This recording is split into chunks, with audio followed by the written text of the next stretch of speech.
મારું નામ રમેશ મહેન્દ્રભાઈ વ્યાસ છે. હું શાળા નંબર 10માં સાયન્સ ટીચર તરીકે ભણાવું છું અને મારે ધોરણ 6 થી 8ના વિદ્યાર્થીઓને ગણિત અને વિજ્ઞાન વિશે ભણાવવાનો.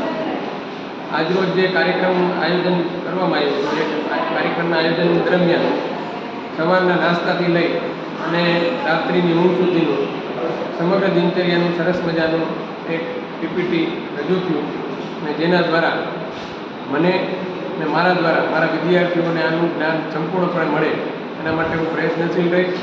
અને હવે પછી જ્યારે વાલી મિટિંગ કરવામાં આવશે શાળા દ્વારા, ત્યારે આનું વધુને વધુ પ્રેઝન્ટેશન રજૂ થઈ આ બાબતમાં જાગૃતિ ફેલાવી અને જે આપણું કુદરતી ખોરાક છે કે જે જંક ફૂડ અત્યારે જેનું સ્થાન લઈ ગયું હતું, એની બદલે કુદરતી ખોરાકનો આગ્રહ રાખી અને વિદ્યાર્થીઓ વધુને વધુ સારી દિનચર્યા પસાર કરે એવો હું પ્રયત્ન કરીશ. આ તકે હું ખૂબ ખૂબ આભારી છું ITRAનો કે આવા કાર્યક્રમો વધુને વધુ થાય અને વાલીઓમાં અને વિદ્યાર્થીઓને વધુને વધુ જાગૃતિ કરે. ધન્યવાદ.